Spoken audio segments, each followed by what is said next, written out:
My hands trembled, not just a little, a deep, bone-shaking tremor. The kind that starts in your gut and works its way out. He had said no, just like that. A polite, almost bored, no. But his eyes said so much more. I'd walked into that bank an hour ago, full of hope. My little bakery, Sarah's Sweets, was my dream. I poured my heart, my soul, and every spare penny into it. It was finally taking off. People loved my cakes. My cookies flew off the shelves, but I needed to expand. A bigger oven. A proper storefront, not just my tiny kitchen counter. This loan was everything. It was the key to unlocking the next chapter. The bank manager's office felt cold, not the air conditioning. It was him, Mr. Henderson. He had a smile that didn't reach his eyes. He looked at my application, he looked at me, then back at the application. His fingers drummed on the polished desk, a slow, deliberate rhythm, like a countdown. "Miss Johnson," he began, his voice smooth but with an edge I couldn't set quite place. "Your business plan is ambitious." I smiled, trying to keep the nervousness out of my voice. "Yes, I believe in it. The numbers are good, the community support is there." He nodded slowly. "Yes, the numbers." He tapped a page. "But banking is about managing risk, you see." My heart started to sink. I knew that tone. "And frankly," he continued, leaning back, "your collateral is insufficient, and your experience, while commendable for a small venture, doesn't quite inspire the confidence needed for this level of investment from us." His words were like little paper cuts. Each one stung. Insufficient. Not enough confidence. He made my dream sound like a child's fantasy. He didn't look at my credit score, which was excellent. He didn't ask about my detailed 5-year plan, which I'd spent weeks perfecting. He just saw, and he decided. "I understand it's a significant amount, Mr. Henderson," I said, my voice smaller now, "but my projections are solid. I have done my research." He gave a little sigh, a put-upon sound. "Many people have dreams, Miss Johnson. Not all of them are financially viable from a bank's perspective." He slid my application back across the desk. "I'm afraid we can approve this loan at this time." At this time, such a hollow phrase. He didn't offer alternatives. He didn't suggest ways I could improve my application. He just dismissed me. His eyes held a flicker of something, smugness, disdain. It made my stomach churn. I felt small, unseen, like my hard work, my passion, meant nothing. The color of my skin, the fact I was a woman trying to make it on her own, I couldn't help but feel those were the unspoken factors in his decision. He didn't say it, but I felt it, deep in my bones. I stood up. My legs felt wobbly. "Thank you for your time, Mr. Henderson," I managed to say. The words tasted like ash. He just nodded, already looking at some papers on his desk. Already forgetting me. I walked out of his office. Each step was heavy. The bright, cheerful bank lobby suddenly felt oppressive. People were laughing, talking. They didn't know the weight I carried, the dream that had just been crushed. Or so he thought. Tears pricked my eyes. I fought them back. Not here. Not now. I reached the main door. My hand was on the handle. I could just leave. Go home. Cry. Give up. But then, something inside me snapped. A tiny spark ignited in the darkness. It wasn't just about the loan anymore. It was about the way he made me feel. The disrespect, the casual cruelty of his dismissal. I let go of the door handle. I turned around. I walked to a quiet corner of the lobby, away from prying eyes. My hands were still trembling, but now it was with a different emotion. Anger, cold, hard anger, and resolve. I took out my phone. My fingers flew across the screen. I sent a single short text message. Subject: Henderson, Branch 302, Action, Immediate. Reason: Code 7 violation, overt bias. Confirm receipt and await my signal. Code 7. Our internal designation for discriminatory practices. My heart hammered against my ribs. This was it. A reply came back almost instantly. Receipt confirmed, Miss Walker. Awaiting your signal, Regional Director on standby. Security protocols initiated. Miss Walker. Not Miss Johnson, the hopeful bakery owner. Miss Alana Walker, head of internal audits and fair practices for the entire banking corporation. Yes, that was me. Today I was supposed to be Miss Johnson doing an undercover spot check, a test, to see if our branches were truly living up to our company's stated values of equality and fairness. Mr. Henderson had just failed, spectacularly.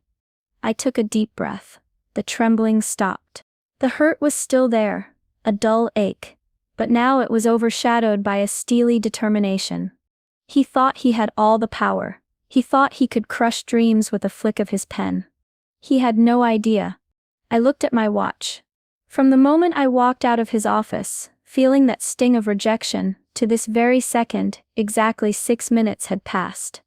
One more minute. That's all it would take. I straightened my jacket, the simple, inexpensive one I wore for these assignments. I smoothed my hair. The mask of Miss Johnson, the disappointed loan applicant, fell away. Miss Walker, the executive, took her place. My expression hardened. My eyes, which had been pleading just moments ago, now held a different light. The light of authority, the light of justice. I started walking back towards Mr. Henderson's office. My steps were no longer wobbly. They were firm, purposeful. Each footfall echoed slightly on the polished floor. A few bank tellers looked up. They probably saw the change in me, the shift in my energy. One of them, a young woman who had smiled kindly at me when I first came in, looked curious. I reached his door. It was closed. I didn't knock. I just opened it and walked in. 7 minutes. It had been exactly 7 minutes since I'd left defeated. Mr. Henderson looked up, startled. Annoyance flashed across his face. Miss Johnson, I believe we concluded our business. He sounded impatient, like I was a bothersome fly he'd already swatted away. I walked slowly towards his desk. I didn't sit down in the chair he hadn't offered me before. I stood, looking down at him. The power dynamic had shifted. He just didn't know it yet. Actually, Mr. Henderson, I said, my voice calm, level, and much stronger than before. Our business is just beginning. He frowned. I don't understand. I told you the loan is not approved. Oh, I should not hear about the loan for Sarah's sweets anymore, I said. I allowed a small cold smile to touch my lips. Though for the record it sets an excellent proposal, and would have been a very good investment for this bank. He looked confused, a little wary now. Then what is this about? This is about you, Mr. Henderson. I paused, letting the words hang in the air.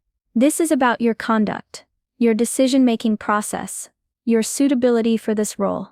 His face tightened. I beg your pardon, who do you think you are, barging in here? Who I am, I interrupted, my voice dropping slightly, becoming steelier, is the person who signs off on your performance reviews, or in this case your termination. His eyes widened, just a fraction. But I saw it, disbelief, then a flicker of fear. What are you talking about? This is absurd. Are you threatening me? He tried to bluster but his voice wavered. Threatening you? No, Mr. Henderson. I'm informing you. I reached into my simple handbag, the one Miss Johnson the baker would carry. I pulled out a slim leather card holder. I flipped it open and placed it on his desk. My corporate ID. Alana Walker, head of internal audits and fair practices. His eyes darted from the ID to my face, then back to the ID. The color drained from his face. He went pale, so pale his freckles stood out like ink spots. This can't be, he stammered. His bravado evaporated like mist in the sun. Oh, it sits very real, Mr. Henderson. He swallowed hard. It was a test? You were testing me. You could call it that, I said. And you failed. Miserably. Look, Miss Walker, he started, his voice suddenly slick, pleading. Perhaps I was a bit hasty. We can re-evaluate Miss Johnson's application. I'm sure we can find a way to make it work. I almost laughed. The audacity. Miss Johnson's application is no longer your concern, I said, my voice like ice. What is your concern, Mr. Henderson? is that your employment with this bank is terminated, effective immediately." He stared at me, his mouth slightly open. "Terminated? You can sit, do that." "On what grounds?" "On the grounds of gross professional misconduct," I stated clearly. "On the grounds of discriminatory practices, which are in direct violation of this company SEP's core policies and ethics. On the grounds of an appalling lack of judgment and basic human decency." I leaned forward slightly. "You didn't just deny a loan, Mr. Henderson, you belittled a person. You dismissed ambition based on prejudice, not facts. You looked at me, and you made assumptions. Assumptions that cost a deserving entrepreneur a chance, and assumptions that will now cost you your job." He slumped back in his chair, defeated. "But, my record? I've been with this bank for 15 years. And in 15 years," I replied, "did you ever stop to think about the kind of impact your decisions, your attitude had on people? People who came here vulnerable, hopeful, asking for a chance, or did you just enjoy the power you thought you had?" He had no answer. He just stared at his desk, at the shiny surface that had reflected his smug face just minutes before. "I can explain," he mumbled. "There must be some misunderstanding." "The only misunderstanding, Mr. Henderson, was yours. You misunderstood who I was, and you gravely misunderstood the values this bank stands for. Or at least the values it will stand for, starting today, in this branch." Just then there was a firm knock on the door. I didn't need to guess who it was. "Come in," I called out. The door opened, and 2 uniformed security guards stepped inside. They were professional, impassive. Behind them stood a woman I recognized, Maria Sanchez, the regional director. She gave me a brief, supportive nod. Mr. Henderson looked at the security guards. His eyes were wide with panic. True, unadulterated panic. "Miss Walker, please," he whispered. "Don't do this. Think of my family, my career." "I am thinking of all the families, all the careers you might have damaged with your biased decisions, Mr. Henderson," I said, my voice softening just a little, but not with pity. With a sad resolve. "This isn't personal revenge, this is a necessary action. This bank, my bank, will not tolerate prejudice. Not on my watch." Maria stepped forward. "Mr. Henderson," she said, her voice firm but fair, "these gentlemen will escort you from the premises. Your personal belongings will be boxed up and sent to you. Please cooperate." He looked from her to me, then back to the guards. The fight had gone out of him completely. He was a deflated balloon. He stood up slowly, like an old man. He didn't look at me as they led him out. And just like that, he was gone. The office felt quiet, strangely empty. Maria came over to me. "Alana," she said gently, "are you all right?" I took a deep breath. "Yes, Maria, I am. It's done." "He was worse than we thought," she said, looking at the now empty chair. "He was," I agreed. "And he's not the only one, I suspect. This is just the beginning of the cleanup." She nodded. "Your Miss Johnson application, by the way, is already with a fair loan officer at another branch. It's being fast-tracked with my personal oversight. It will be approved by tomorrow." A small, genuine smile touched my lips. "Thank you, Maria. Sarah's Sweets will appreciate that. My little bakery, my dream, it was safe, it would flourish." She put a hand on my arm. "You did the right thing, Alana, for the bank, and for every person who's ever been made to feel small because of who they are." I knew she was right, but it didn't feel like a victory, not entirely. It felt necessary, heavy but necessary. The anger had faded, replaced by a tired sort of satisfaction, and a renewed sense of purpose. My job wasn't just about audits and numbers, it was about people, about fairness, about making sure that the doors of opportunity were open to everyone, regardless of their background, their gender, or the color of their skin. Later that day, after the dust had settled, I sat in my actual office at corporate headquarters. I thought about Mr. Henderson. I hoped, somewhere deep down, he would learn something from this. But mostly I thought about all the other Miss Johnsons out there, all the people with dreams, facing invisible barriers. My resolve hardened. I wouldn't stop. I couldn't stop. This one bank manager was just a symptom. The disease of prejudice ran deeper. But today, we cut out one small part of it. And tomorrow we would continue the work. It had been a long, emotional day. From the depths of despair in that bank manager's office, to the strange, quiet power of holding someone accountable. 7 minutes. That's how long it took for my world to turn upside down, and then right itself again, but on a much firmer foundation. Sometimes justice doesn't come in a courtroom. Sometimes it comes when you least expect it, wearing a simple jacket and carrying a dream for a small bakery. And sometimes you have to be the one to deliver it. Not with a shout, but with the quiet, undeniable force of truth. My dream for Sarah's Sweets was alive, and so was my fight for a fairer world. And that, I realized, was the sweetest revenge of all. Thank you for watching. We hope this story resonated with you. If you enjoyed it, please give this video a thumbs up, and don't forget to comment below with your thoughts. We love hearing from you. For more stories like this, make sure to subscribe to our channel and hit that notification bell so you never miss an update.